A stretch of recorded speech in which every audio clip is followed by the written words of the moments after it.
नमस्कार दोस्तों, RPG classes में स्वागत है। रीट 2025 के लिए 8 मिनट की क्लास में कर लो प्रश्न एक पक्का दोस्तों, क्योंकि इसके पीछे कारण है कि आपके जो बाल मनोविज्ञान शिक्षा शास्त्र का सिलेबस दिया हुआ है वहां पर क्रियात्मक अनुसंधान का एक अलग से बिंदु दिया गया है। और पिछले जो एग्जाम हुए थे रीट प्री के, वहां पर दोनों पारियों में एक एक क्वेश्चन पूछा गया था यहाँ से, वो भी बिल्कुल सरल। तो इस सरलतम टॉपिक को आप कर लो काबिज और 27 फरवरी को कर लो रीट फतेह। इसी के साथ हम बढ़ते हैं आगे इस टॉपिक के साथ। तो आज का रहेगा टॉपिक सेशन क्रियात्मक अनुसंधान। छोटा सा टॉपिक है दोस्तों, बस अपने मन मस्तिष्क में बैठा लीजिए, आपका एक पर्सन कहीं जाने वाला नहीं है दोस्तों। चलिए देखिए, पहली बात सबसे पहले रीट ये है क्या, ये क्रियात्मक अनुसंधान है क्या। तो मैं इसकी पृष्ठभूमि बता रहा हूं कि ये स्कूलों में जो है वो स्कूल में जो कार्य करते हैं कर्मचारी या व्यक्ति, उनके माध्यम से, किनके माध्यम से, कर्मचारियों और व्यक्तियों के माध्यम से जो स्कूल की समस्या होती है उनको वैज्ञानिक तरीके से अध्ययन करना ही क्रियात्मक अनुसंधान है। सामान्य भाषा में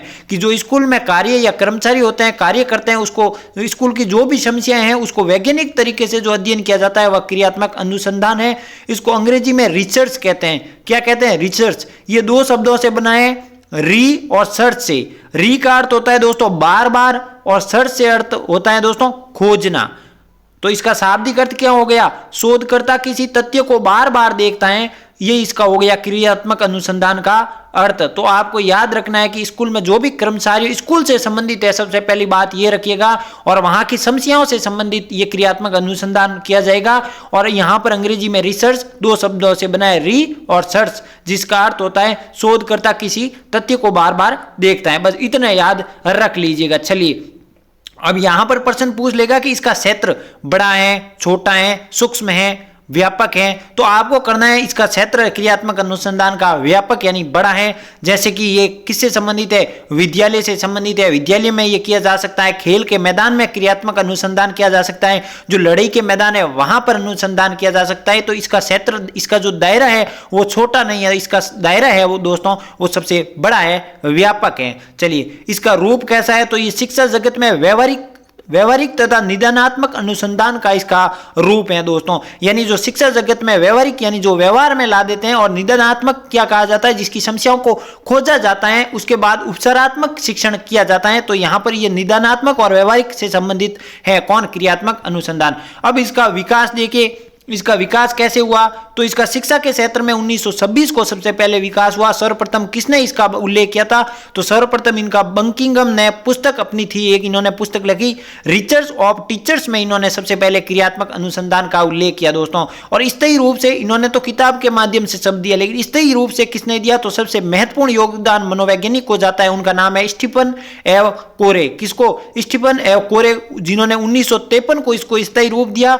ये कोलंबिया विश्वविद्यालय के प्रोफेसर थे। तो आपको याद रखना है कि इसका सबसे पहले शिक्षा के क्षेत्र में उपयोग जो है किसने किया? तो बंकिंघम ने रिसर्च ऑफ टीचर्स में पुस्तक किया। और स्थायी रूप से इसको किसने दिया? तो स्टीफन एव कोरे ने 1953 को। चलिए अब निष्कर्ष रूप में आपको समझना है कि यह क्रियात्मक अनुसंधान है क्या। तो नॉर्मल भाषा में देखिए, जो कक्ष में समस्याएं उत्पन्न होती हैं, उन समस्याओं को शिक्षक अनुभव कर लेता है और उनको जो है समस्या के समाधान का प्रयास करता है, यही क्रियात्मक अनुसंधान है। बस सीधा आपको याद रखना है कि कक्ष में जो भी समस्या आती है दोस्तों, उनका समाधान शिक्षक अनुभव के माध्यम से प्रयास करता है, वही है। जैसे कि बालक को गृह कार्य नहीं करना, बालक जो गृह कार्य नहीं करके आता, ये क्या है? ये समस्या है। अब इसका समाधान ढूंढेगा शिक्षक ये क्रियात्मक अनुसंधान के माध्यम से। जैसे कि विद्यालय में देर से आना, ये है दोस्तों इसके क्या है? शिक्षक जो है वो अपने अनुभव के माध्यम से इस समस्या का समाधान करता है। चलिए परिभाषाएं, आपको दो परिभाषाएं याद रखनी है दोस्तों यहां पर क्रियात्मक अनुसंधान से। या तो आपको परिभाषा पूछी जा सकती है नहीं, या आपको क्या पूछी जा सकती है, यहां से प्रश्न दे दिया जाएगा। कैसे दे दिया जाएगा? चलिए करते हैं। तो इनकी परिभाषा देखिए, शिक्षक के सामने उपस्थित होने वाली समस्याओं में से अनेक समस्याएं तत्काल ही समाधान चाहती हैं। तत्काल किए जाने वाले अनुसंधान जिनका उद्देश्य तात्कालिक समस्या का समाधान होता है। आपको इस परिभाषा में उलझना नहीं है, आपको बस एक वर्ड पकड़ना है कि तात्कालिक समस्या का समाधान। बस आपको तात्कालिक समस्या याद रखना होगा। याद कैसे रखोगे? आपको यहां पर मौली यानी आप हाथ पर रक्षाबंधन के रूप में माली बांधते हो, उसको अब जोड़ोगे कैसे, तो मौली बंधोगे तो आपकी तात्कालिक समस्या समाप्त हो जाएगी। आप पर जो भी जो है वो अंधकार में जो भी है वो एक रक्षा सूत्र मौली के रूप में आपके तात्कालिक समस्याएं हट जाती हैं। तो मौली से आपको याद रखना होगा तात्कालिक समस्या। तो ये परिभाषा यहाँ पर जैसे ही परिभाषा अगर आ गई तो आपको ये वर्ड याद रखना है, मौली बांधेंगे तो हमारी तात्कालिक समस्याएं वो समाप्त हो जाएगी। चलिए दूसरी परिभाषा देखिए, कोठारी आयोग, भारत के भाग्य का निर्माण उसकी कक्षा कक्ष में हो रहा है। किसने कहा, कोठारी आयोग ने, कि भारत का भाग्य का निर्माण कक्षा कक्ष में हो रहा है, याद रखिएगा। अब इसको सूत्रपात करने का श्रेय किसे जाता है, तो अमेरिका ने सबसे पहले इसको जो है वो शुरुआत या सूत्रपात करने का श्रेय जाता है। और क्रियात्मक अनुसंधान शब्द का सबसे पहले प्रयोग कहां हुआ था, तो द्वितीय विश्व युद्ध में हुआ। मैंने कहा था कि पुस्तक में यानी शिक्षा जगत में प्रयोग किसने किया था, तो बंकिंघम ने किया था टीचर्स वाली पुस्तक में। और उसको स्थायी रूप किसने दिया, स्टीफन कोरे ने 1953 को। लेकिन ये शब्द सबसे पहले दिया या प्रयोग कहां आया, तो द्वितीय विश्व युद्ध में प्रयोग किया। और सबसे पहले इसको श्रेय देने का, सूत्रपात देने का किस देश को जाता है, तो अमेरिका को जाता है। बस मुझे लगता है याद हो गया होगा। अब यहां पर मोस्ट इंपोर्टेंट इनकी विशेषता याद रखिएगा। प्रश्न या तो इस स्लाइड से आएगा या इनकी विशेषताएं पूछी जाएगी। पिछले एग्जाम में अगर प्री में देखा जाए तो विशेषताओं से प्रश्न आया था दोस्तों। तो चलिए विशेषता क्या है, ये व्यवहारिक समस्याओं के समाधान में सहायक होती हैं दोस्तों। कोई भी बालक होता है तो विद्यालय में उसकी व्यवहार में जो भी समस्याएं आती हैं, जो व्यवहार अभद्र व्यवहार कर देता है, उस जो भी व्यवहार में समस्याएं आती हैं, उस समस्या को समाधान करने में कौन सहायक है, तो क्रियात्मक अनुसंधान सहायक है दोस्तों। त्वरित चिंताजनक समस्या के ऊपर यह केंद्रित होता है, यानी जो भी समस्या चिंताग्रस्त एकदम से आई समस्या होती है जो है त्वरित चिंताजनक, जो चिंताजनक होती है त्वरित यानी तेजी से, तो उसकी समस्या के ऊपर केंद्रित होने वाला जो है परीक्षण है कौन क्रियात्मक अनुसंधान। यह रचनात्मक प्रतिक्रिया देता है जिसे उद्देश्य और प्रणाली में खुला जो है वो परिवर्तन होता है दोस्तों। याद रखिएगा तात्कालिक अनुप्रयोग पर बल देता है। तो प्रश्न मैंने कहा ना, आपने मौलिक वाली परिभाषा याद रखी होगी, तो वहां पर प्रश्न पूछा गया था पिछले एग्जाम में, मैंने पूर्व पेपर देखे थे, तो उसमें एक प्रश्न था कि क्रियात्मक अनुसंधान का अर्थ होता है तात्कालिक प्रयोग में, बाद में, मूल्यांकन में और या उपलब्धि परीक्षण में। तो तात्कालिक प्रयोग अगर आपको मौलिक की परिभाषा में वो वर्ड याद रह गया तो वहां पर आप तात्कालिक प्रयोग करोगे। तो ये सबसे ज्यादा पूछी जाएगी। तात्कालिक अनुप्रयोग पर यह बल देता है। सामाजिक समस्या से संबंधित है दोस्तों, जो कि विद्यालय में जनशक्ति के द्वारा विद्यालय में क्रियाकलापों हेतु सुधार हेतु संचालित किया जाता है। परिभाषा में ही मैंने बता दिया कि जो भी स्कूल यानी विद्यालय की समस्या होती है उनका समाधान करना ही किसके अंतर्गत आता है, क्रियात्मक अनुसंधान के माध्यम से। चलिए मैं एक एक आराम से पढ़ा जो है बता रहा हूं, समय ले रहा हूं क्योंकि यहां से प्रश्न आता है दोस्तों, आपको समझना जरूरी है, इसलिए जरूर समझिएगा। स्थानीय समस्याओं का समाधान करने में मोस्ट इंपोर्टेंट बहुत ज्यादा ये पूछी जाएगी आपको, कि याद रखिएगा क्रियात्मक अनुसंधान भी किया जाता है स्थानीय समस्याओं का समाधान करने के लिए। इसका केंद्र बिंदु क्या होता है, तो केंद्र बिंदु इसका होता है संदर्भगत समयबद्ध, यानी इसकी समय की बद्धता होती है दोस्तों, समय की पाबंदता होती है। तो संदर्भगत समयबद्ध यह अध्यापक एवं शिक्षा व्यवसाय से जुड़ो लोगों के द्वारा किया जाता है। मोस्ट इंपोर्टेंट ये क्रियात्मक अनुसंधान किसके द्वारा किया जाता है, तो ये अध्यापक या शिक्षा व्यवसाय से जो भी लोग जुड़े हैं उनके द्वारा किया जाता है। यह किसी विशिष्ट समाधान के लिए किया जाता है। ये किसके समाधान के लिए, विशिष्ट समाधान के लिए किया जाता है। तो ये थी विशेषताएं, आपको याद रखनी है। पुनः बता देता हूं कि विशेषताएं है क्या। ये व्यवहारिक समस्या के समाधान में काम आती है, त्वरित चिंताजनक की समस्या के ऊपर केंद्रित होती है, उद्देश्य प्रणाली रचनात्मक प्रतिक्रिया होती है जिससे खुला परिवर्तन होता है, तात्कालिक अनुप्रयोग पर बल देता है। मोस्ट इंपोर्टेंट रखिएगा, यह सामाजिक समस्या से संबंधित है जो कि विद्यालय में की जाती है।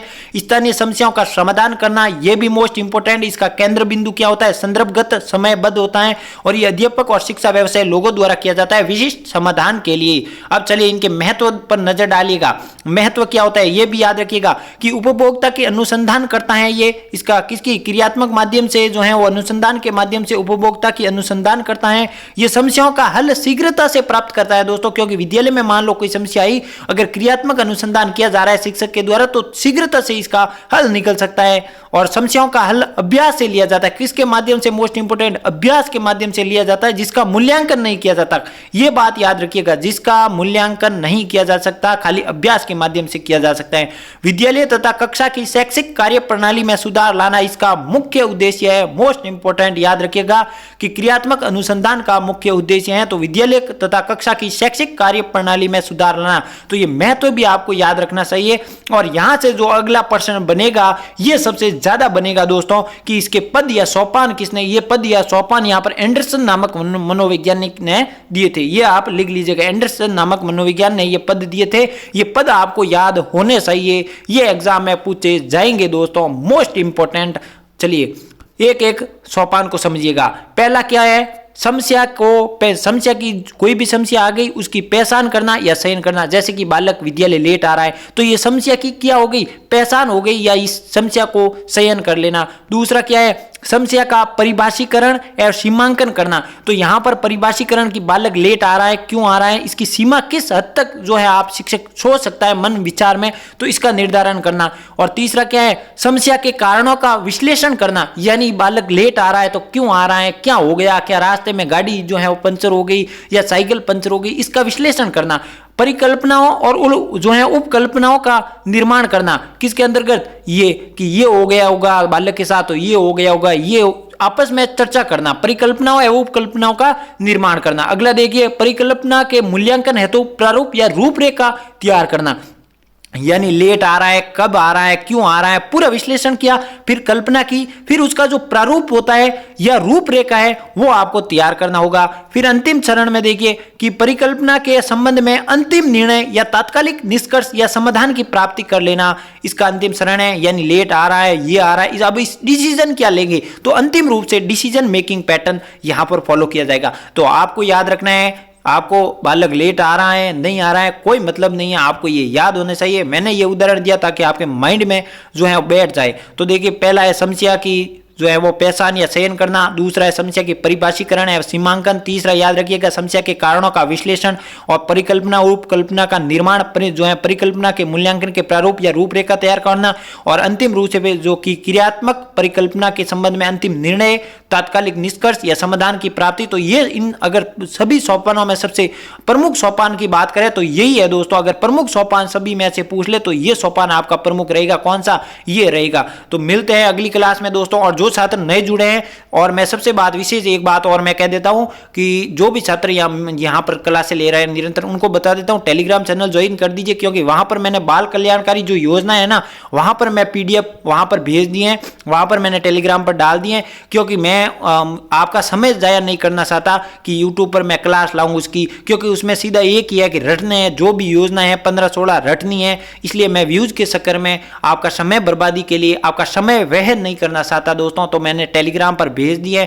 बाद में मुझे मत बोलना, ये ब्लेम ना करना कि सर आपने ये टॉपिक नहीं करवाया। मैंने टेलीग्राम पर भेज दिया, वीडियो के डिस्क्रिप्शन में टेलीग्राम ज्वाइन कर दो, पीडीएफ पढ़िए, नोट्स अगर प्रिंट आउट है तो कटा दो, नहीं तो लिख दो या वहीं पढ़ लो, कुछ भी करो पढ़ लो। तो वो वहां पर भेज दी। टेलीग्राम जरूर ज्वाइन कीजिए, छोटी से छोटी जो है इंफॉर्मेशन मैं वहां पर देता रहता हूं।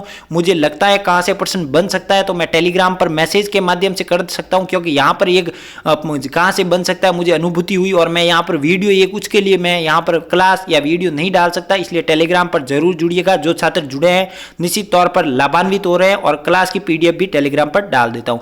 मिलते हैं अगले क्लास में। और बिल्कुल मैं बहुत कम बोलता हूं कि आप क्लास को लाइक कीजिए, कमेंट कीजिए, तो ये आप इस बार जरूर कहना मानिएगा, लाइक और कमेंट जरूर कीजिए। मिलते हैं अगले क्लास में, तब तक के लिए नमस्कार, जय हिंद, जय भारत दोस्तों।